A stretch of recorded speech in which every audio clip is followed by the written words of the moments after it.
Assalamualaikum warahmatullahi wabarakatuh. Kisah yang lain, Atha bin Abi Rabah rahimahullah, seorang ulama tabi'in yang lain. Atha bin Abi Rabah ini mungkin ada sebagian kisahnya sudah pernah saya sampaikan. Mungkin ada sebagian ikhwan dengar, kalau sudah pernah dengar kita reviewkan. Tapi kalau belum, maka ini jadi pelajaran juga. Baik, Atha bin Abi Rabah ini teman-teman sekalian adalah seorang ulama di Mekah. Dan pada saat itu, di zamannya tadi Abdul Malik bin Marwan itu, khalifah itu, Abdul Malik bin Marwan mengeluarkan sebuah peraturan waktu itu, tidak boleh mengeluarkan fatwa di Mekah musim haji kecuali Atha. Karena Atha ini tidak pernah salah dalam fatwa, tidak pernah salah. Kalau dalam masalah haji teman-teman sekalian, kadang-kadang ada ulama yang salah dalam memberikan fatwa, wajar, manusiawi. Orang imam haram aja sudah hafal puluhan tahun Al-Quran bisa lupa, bacaannya masih salah, manusia bisa salah. Tapi yang orang baik adalah orang yang salah lalu bertobat kepada Allah dan memperbaikinya, kan gitu. Jadi tidak ada, gila manusia kalau tidak pernah salah, gitu, nggak mungkin gitu kan, pasti ada salahnya, wajar. Tapi orang yang cerdas, sebagaimana sabda Nabi SAW, semua anak Adam pasti buat salah, pasti. Dan sebaik-baik orang yang berbuat salah adalah orang yang bertaubat dari kesalahannya. Kalau salah ya sudah, minta maaf, selesai, kan gitu. Ala kulli hal teman-teman sekalian, ya, Atha bin Abi Rabah ini dikeluarkan fatwa, dikeluarkan peraturan oleh Abdul Malik, tidak boleh keluarkan fatwa di musim haji kecuali Atha bin Abi Rabah. Maaf, ini saya bukan Abdul Malik bin Marwan, Sulaiman bin Abdul Malik, anaknya Abdul Malik ini, yang tadi, Sulaiman bin Abdul Malik. Perlu kita ketahui teman-teman sekalian, Atha bin Abi Rabah ini orangnya, ya disebutkan dalam biografi beliau, orangnya kurus, ya, ceking badannya, kaki kanannya pincang, mata kanannya rusak, rambutnya keriting kecil-kecil, kulitnya hitam pekat, orang dari Afrika, bekas budak, dibebasin oleh tuannya, gitu kan. Atha tidak memiliki kelebihan fisik, subhanallah, gitu kan, rahimahullah. Tapi ada hal lain yang meninggikan derajatnya beliau, yaitu ilmu agamanya. Ringkas cerita teman-teman sekalian, Atha bin Abi Rabah ini di musim haji lagi di kemahnya menyampaikan fatwa di Arafah, orang lagi antri di kemahnya.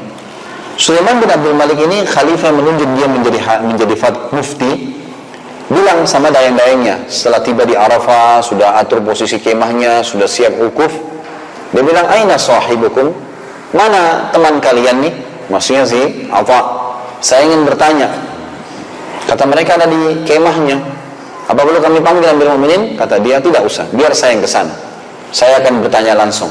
Baiklah, datanglah ke istana Atha, orang lagi antri panjang di depan kemah. Masuklah Sulaiman, disampaikan Sulaiman bin Malik datang. Atha bin Abi Rabah berdiri menyambut. Masuk Sulaiman bin Malik dalam kemah, kemudian salaman, ngobrol-ngobrol, apa kabar, baik segala, seperti biasa. Kemudian setelah itu kata Atha bin Abi Rabah, wahai Amirul Mukminin, boleh saya bertanya? Iya, silakan. Kenapa Anda datang ke kemah ini? Kata beliau, saya punya pertanyaan ingin saya tanyakan. Kata Atha bin Abi Rabah, masalah umat kah? Masalah kebutuhan negara, umat, atau masalah Anda pribadi? Kata Sulaiman, masalah saya pribadi. Tiba-tiba Atha bin Abi Rabah mengucapkan kalimat yang mungkin mustahil diucapkan seorang pegawai pada atasannya nih.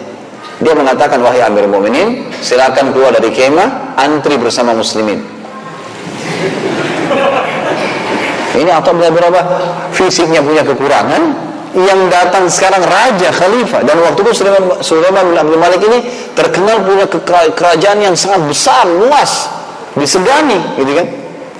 Tapi bagaimana ilmu agama dan iman seseorang kepada Allah mengalahkan semua itu. Kalau ini masalah Anda pribadi, maka silakan keluar dan antri bersama muslimin, karena ada orang antri bersama dengan sebelum Anda, dan di sini tidak ada bedanya antara pemimpin dan juga masyarakat biasa. Orang-orang di sekitar Abdul Malik, Sulaiman ini sudah jengkel, tapi mereka lihat Sulaiman diam saja. Sulaiman bin Malik seorang khalifah, orang yang alim, tahu ilmu agama, keluar dari kemah, ikut antri. Atha bin Abi Rabah berikan fatwa orang tanpa berpikir, terus sampai selesai pertanyaan keluar, antri, sampai tiba gilirannya Sulaiman Abdul Malik ini. Dia juga jawab dengan tenang, selesai, bubar, sudah pulang. Atha bin Abi Rabah tidak merasa bersalah sedikit pun, gitu kan. Begitu tiba di istana, Abdul Malik, Sulaiman bin Malik tahu nih, anak-anaknya semuanya, dayang-dayangnya pada jengkel nih, dikumpulin sama dia, kumpul semua. Begitu dikumpul semua, lalu dia mengatakan, saya tahu setelah tahmid dan salawat, Sebagian orang di antara kalian jengkel dengan perilaku orang tersebut, maksudnya Atha bin Abi Rabah, kepada saya. Tapi ketahuilah bahwasanya ya, apa yang dia lakukan benar. Secara agama saya harus patut menerima, itu benar, bukan salah. Karena saya datang menanyakan fatwa saya pribadi, dan di lokasi ini tidak ada bedanya antara kaum mukminin, serta dia punya wewenang di lokasi untuk memberikan fatwa, itu hak dia. Jadi jangan ada yang marah dengan dia. Dan ketahui wahai anak-anakku, demi Allah, tidak ada sesuatu yang memuliakan Atha bin Abi Rabah mengalahkan saya sebagai khalifah kecuali karena ilmu agamanya dan kedekatannya kepada Allah. Pelajarilah ilmu wahai anak-anakku, karena dengan ilmu agama ya, kalian akan bisa mengalahkan kedudukan para khalifah. Bahkan kalian bisa duduk di singgah-sana khalifah. Maka setelah itu pun Sulaiman mengatakan, hormatilah Atha dan jangan ada yang marah dengan dia. Tapi saksi bahasan, apa yang membentuk Atha bin Abi Rabah bisa mengambil keputusan tegas pada orang seperti ini? Khalifah loh ini bukan pimpinan perusahaan, bukan ketua yayasan, bukan ketua takmir masjid, ya, bukan cuma sekedar ustadz yang sedang diikuti pengajiannya, tapi seorang raja yang bisa memenggal lehernya setiap saat, bisa mencopotnya dari jabatan. Tapi seperti itulah. Baik, Sulaiman bin Abdul Malik meninggal dunia. Datang setelah itu adiknya bernama Hisham bin Abdul Malik. Hisham bin Abdul Malik ini dia ingin sukses seperti kakaknya, dan dia melihat Atha bin Abi Rabah menjadi mufti pada saat itu, maka dia biarkan Atha menjadi mufti terus, biarin jadi mufti. Satu waktu Atha bin Abi Rabah menunggangi keledainya yang tua, teman-teman sekalian, dari Mekah. Keledai ini saking tuahnya sampai jalannya pelan. Dari Mekah ke Damaskus itu 1 bulan perjalanan. Tempat naiknya, pijakan pelanahnya dia dari kayu biasa. Orang biasanya dari kulit, itu kan bagus, ini enggak, dari kayu biasa. Maka lewatlah Atha bin Abi Rabah ini sampai tiba di dekat istananya khalifah. Di sebelah keledainya Atha bin Abi Rabah lewat kereta kencana yang mewah. Kereta kencana yang mewah, kalau kita sekarang mungkin mobil mewah gitu kan. Dengan ada yang membawa ya, menyetir kalau kita sekarang supirnya. Kemudian terbukalah pintu, turun seseorang dengan baju yang mewah. Orang ini bernama Atha juga. Julukannya Atha Al-Khurasani, ulama besar, tapi tinggal di Khurasan di Persia. Atha tinggal di Mekah, dan orang ini levelnya sama dengan Atha bin Abi Rabah, ulama sama ulama terkenal ya. Yang meriwayatkan kisah ini anaknya Atha Al-Khurasani yang dalam kereta kencana. Dia bilang, saya melihat seseorang menunggangi keledai dengan jubah yang tua ya, imamah yang tua dan besar di kepalanya, kulitnya hitam, badannya kurus, matanya rusak kanan, dan keledainya sangat tua serta pijakan keledainya dari kayu. Saya tidak pernah lihat orang seburuk itu, kata anaknya nih. Atha Khurasani dalam kereta kencana, gitu kan. Dan saya melihat ayah saya turun membuka pintu lalu mendatangi orang itu. Belum pernah seumur hidup saya lihat ayah saya turun menemui orang. Selalu dia didatangi oleh orang-orang gitu. Siapa orang ini? Lalu saya melihat ayah saya berpelukan sama orang tersebut. Setelah berpelukan seakan-akan mereka sangat kenal, ngobrol-ngobrol. Kemudian ayah saya kembali ke kereta kencana lalu berkata kepada saya, anakku, saya akan masuk ke istana tapi kau tidak ikut. Mau ketemu dengan Amir Mu'minin Hisham bin Abdul Malik. Baiklah, kata anaknya. Tapi ayah, siapa orang itu? Saya belum pernah lihat orang seburuk itu, gitu kan? Dan saya belum pernah lihat Anda mendatangi orang, baru orang itu. Kata ayahnya, wahai anakku, kalau kau tidak kenal orang, jangan pernah kau menilai. Kalaupun kau kenal, juga jangan kau nilai. Karena itu adalah Atha bin Abi Rabah. Kata anaknya, tiba-tiba saya kaget. Ini ke Atha bin Abi Rabah yang terkenal namanya selama ini seorang ulama, dan ternyata begini. Yang sudah mengatakan, saya beristighfar ayah kepada Allah, saya tidak tahu. Kata ayahnya, baiklah, mulai sekarang jangan kau ngomong. Anaknya Atha Al-Khurasani mengatakan, ayah saya kemudian masuk dengan Atha bin Rabah di istana. Setelah ayah saya keluar, saya bertanya, ayah, bagaimana ceritanya kalian berdua di dalam tadi? Nah, ini yang kita ingin sampaikan.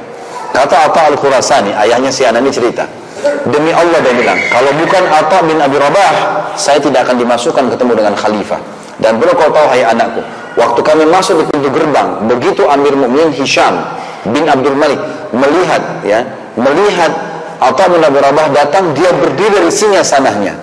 Belum pernah khalifah berdiri untuk menyambut orang, selalu didatangin dan salaman, mencium tangannya atau kepalanya gitu. Ini enggak, dia berdiri, lalu dia datang mendekati Atha, sampai seluruh perdana menteri, orang-orang di situ yang datang, orang-orang pejabat-pejabat semua kaget, siapa orang ini? Mereka enggak kenal Atha bin Abi Rabah. Lalu Amir Al-Mu'minin Hisham berkata, "Hahuna haba Muhammad, kesini hai ayahnya Muhammad." Setiap langkah selalu dipanggil berdekat, selalu mendekat, sampai setiap Atha mau duduk di satu kursi dikatakan, "Enggak, jangan.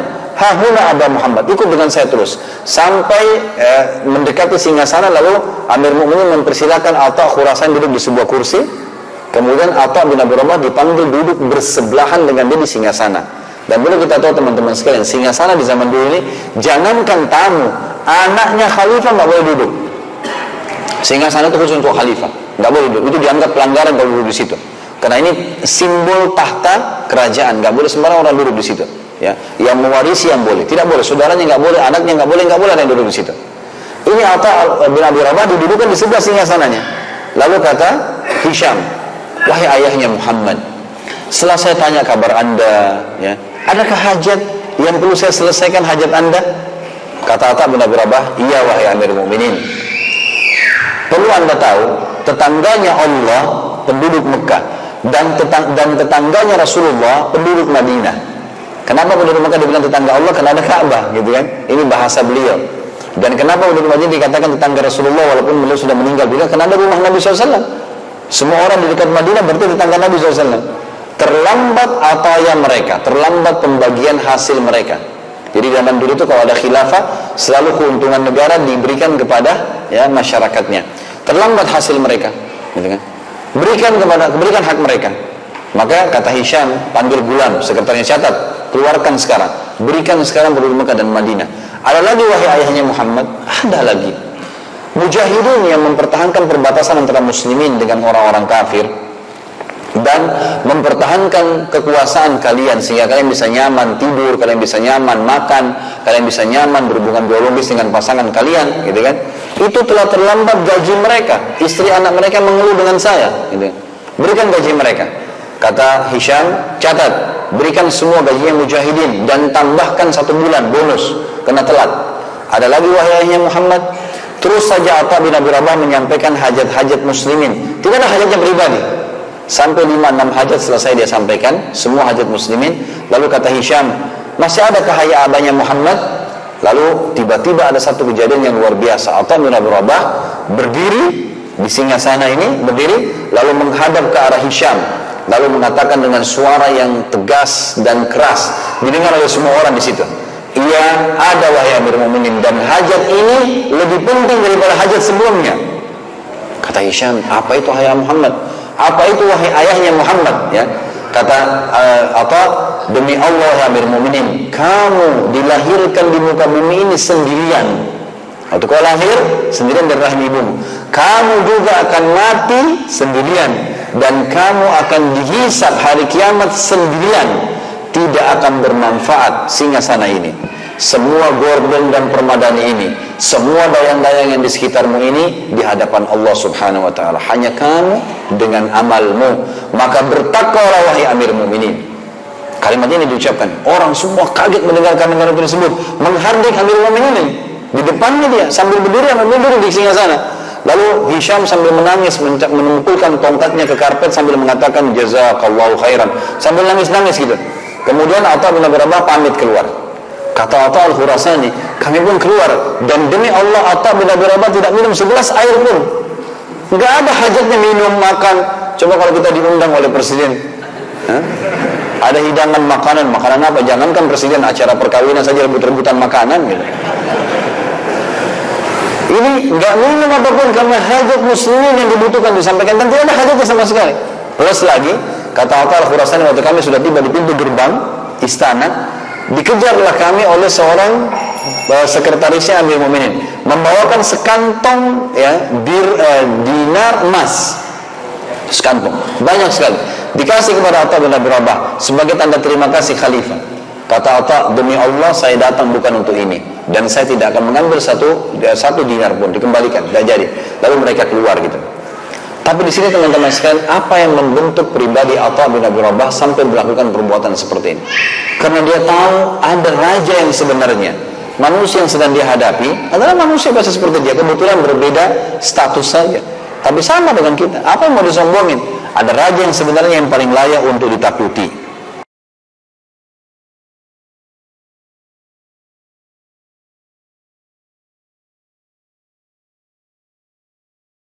Assalamualaikum warahmatullahi wabarakatuh.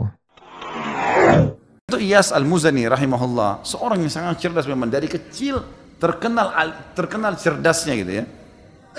Dan memang jadi hakim sudah berapa tahun. Waktu dia masih kecil, ada orang-orang Yahudi, tempatnya dia belajar matematika. Orang Yahudi belajar matematika, hisab gitu kan, hitung-hitungan. Iyas ini masih kecil, masih 7 tahun, belajar sama orang Yahudi. Orang-orang Yahudi lagi bicara, itu orang-orang Islam itu katanya nanti kalau orang masuk surga nggak ada buang air besar, nggak ada buang air kecil, tapi katanya ada makanan gitu kan. Kok bisa gitu? Mestinya kan harus keluar kotoran kayak di dunia, karena di dalam Taurat rupanya tidak ada itu. Kata Iyas begini, hai guru, bisa saya bicara sebentar? 7 tahun umurnya, memang cerdas sekali orangnya. Maka kata orang Yahudi itu, ya silakan. Dia nggak sangka ini anak 7 tahun bisa ngomong. Maka kata Iyas, kalau seandainya Anda lagi makan makanan, gitu kan, apakah semua makanan yang Anda makan itu jadi kotoran? Dia bilang enggak. Lalu kemana? Kata gurunya, jadi energi. Sisanya yang tidak dibutuhkan tubuh jadi kotoran. Kata Iyas, lalu kenapa Anda pungkiri kalau di akhirat nanti bisa saja semuanya jadi energi, tidak harus jadi kotoran? Itulah keyakinan kami orang Islam. Balik ini orang Yahudi sama Yahudi mengatakan, ini semoga Allah matikan nih anak. Loh iya, maksudnya ada orang Islam yang begini cerdas, semoga Allah matikan nih anak. Sampai begitu bahasanya. Tapi memang dia sangat cerdas, luar biasa orang ini. Yang jelas dia menjadi hakim dan memang dia sangat cerdas dan sangat jeli sekali. Ada beberapa kasus yang diangkat atau yang dibahas dalam Iyas Al-Muzani rahimahullah, orang yang luar biasa. Pernah ada 2 orang lagi bertengkar nih, ribut. Rupanya pernah utang-utangan, si A sama si B pernah utang. Si A utang sama si B. Sepakat ketemu di satu pohon, kemudian dikasihlah uang itu. Berjalan waktu, rupanya si A ini nggak ngakuin, nggak ada tulisan. Gimana cara? Sampai ke pengadilan. Hai hakim Iyas, bagaimana jalan keluarnya nih? Gitu. Kata Iyas, mana dalilmu? Mana hujjahmu? Disampaikan kepada orang yang menuduh ini, yang menggugat, yang punya uang. Dia bilang, ini teman saya kenal. Di bawah pohon kami janjian, dan saya kasih dibungkus warna biru, duitnya ada. Kata Iyas, itu saja ya? Ada saksi? Nggak ada. Ada tertulis? Nggak ada. Tanya kepada si A, yang benar nggak yang dia bilang? Nggak benar. Mana buktinya? Saya nggak pernah kenal orang ini, saya nggak pernah ambil duit dari dia. Tapi Iyas ini, Allah subhanahu wa ta'ala berikan dia feeling, dia merasa memang si B benar nih. Dari performanya, dari orang ngomong ini dia bisa tangkap. Biasanya hakim memang jeli dengan itu. Teman-teman yang belajar sekolah pengacara, notaris, biasa memang ada kejelian-kejelian dalam menghadapi masalah-masalah seperti ini. Ringkas cerita, kata Iyas, baiklah. Kalau begitu, dia bilang sama si B, kamu sekarang kembali ke pohon yang dulu kau pinjamkan uang, yang kamu sangka itu. Kesana, kemudian coba kau ingat-ingat sambil berdoa sama Allah. Siapa tahu memang kau ingat bukan orang ini yang kamu kasih. Enggak hakim, dia saya kasih. Sudahlah, ikutin saya, pergi aja. Pergilah si B ini, kembali ke sana, kita ke bawah pohon itu. Lalu Iyas ini mengatakan, kamu tunggu aja di sini sampai dia balik ya. Lalu Iyas sengaja menyibukkan diri dengan kasus-kasus yang lain. Rupanya si A ini duduk di kursi sampai dia merasa aman. Ya rupanya si Iyas ini sibuk, si fulan dipecahin masalahnya gitu. Waktu Iyas lihat dia sudah sangat nyaman duduk, Iyas tiba-tiba balik bertanya kepada orang itu mengatakan, hai fulan si A, temanmu sudah sampai belum di pohon sana? Dia bilang belum. yang tadi punya masalah ini, dia bilang belum. Kata Iyas, semoga Allah bunuh kau. Katalah Allah. Berarti kau benar tahu kalau itu pohon itu ada, gitu kan? Jadi tadi dibuat dia aman dulu, baru tiba-tiba Iyas bertanya, temanmu kira-kira sudah sampai belum? Gitu. Dia bilang belum. Gitu. Ini kayaknya yang lain tidak ngerti ceritanya. Makanya harus belajar cerdas tuh. Yang jelas banyak kasus-kasus seperti itu. Tapi mereka sangat hati-hati. Pernah satu kasus yang lain adalah ada dua orang zaman dulu kalau musim dingin mereka masuk ke sebuah tempat namanya hammamat. Ini seperti tempat permandian umum. Orang berendam di air panas, laki-laki sama laki-laki biasanya. Itu umum dipakai laki-laki. Ada satu orang rupanya dia pakai jubah, bantal dingin baru, warnanya merah, digantung sama dia. Ada orang datang, yang lain lagi satu, pakai jubah warna hijau sudah tua, mandi sama-sama berendam. Rupanya yang pakai mantel hijau ini pencuri. Waktu dia lihat mantel bagus di sebelahnya, mahal, gitu kan?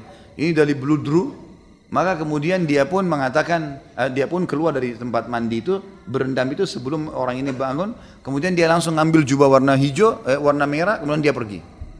Yang punya jubah hijau ini lihat, yang punya jubah merah lihat, ini jubah saya diambil, kemudian dia keluar, dia pakai jubahnya dia, karena dia tahu orang ini yang ambil tadi. Ngerti gak ini? Jangan saya cerita terus gak ngerti. Jangan biarin saya cerita panjang lebar orang gak ngerti. Ngangguk-ngangguk saja. Ala kulli hal, sekarang akhirnya si mantel ini berubah. Yang pemilik merah tadi, yang punya merah, yang baru ini, akhirnya dia terpaksa pakai jubah yang warna hijau. Karena jubah merahnya dibawa lari sama orang itu. Dia keluar gak mungkin kedinginan. Dipakailah jubah yang tua, yang hijau ini. Yang mencuri tadi sudah pakai jubah merah, sudah lari. Dikejarlah sama dia. Ringkas cerita, lewat tidak sengaja di depan pengadilan.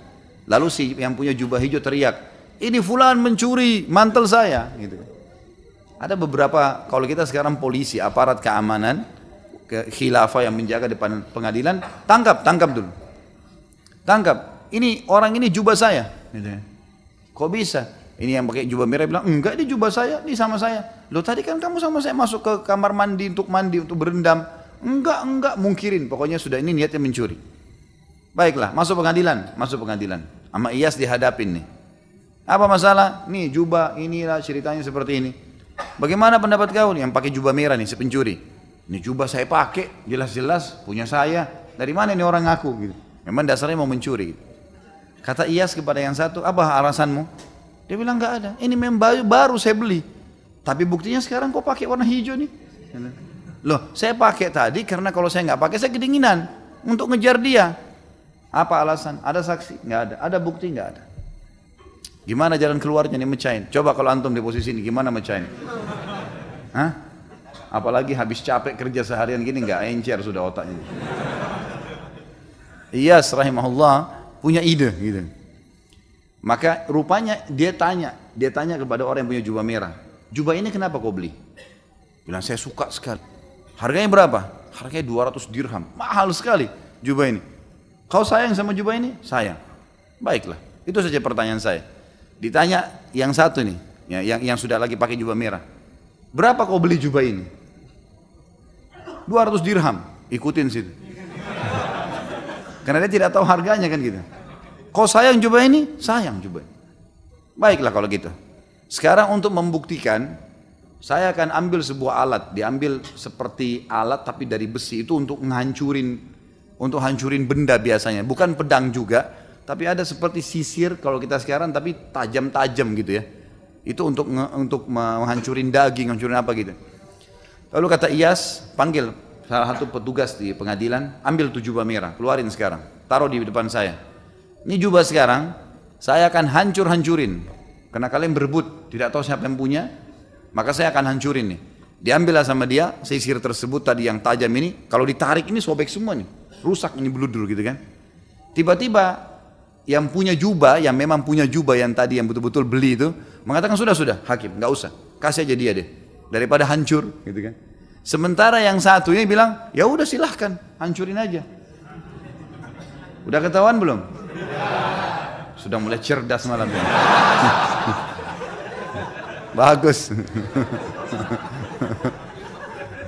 Akhirnya kata hakim, kamu mencuri. Ini betul jubahnya si B, kasih si B. Loh kok bisa si A nya mungkir? Enggak mungkin. Kalau kau punya kau enggak bakal mau hancurin. Ini mau hancurin, ini dia mau hancurin aja karena bukan punya dia enggak rugi kan itu. Tapi ini bilang sudah enggak usah daripada hancurin, sayang, kasih aja dia sudah, biarin dipakai. Seperti itulah. Dan cukup banyak kasus-kasus dalam pengadilan Islam yang unik sekali.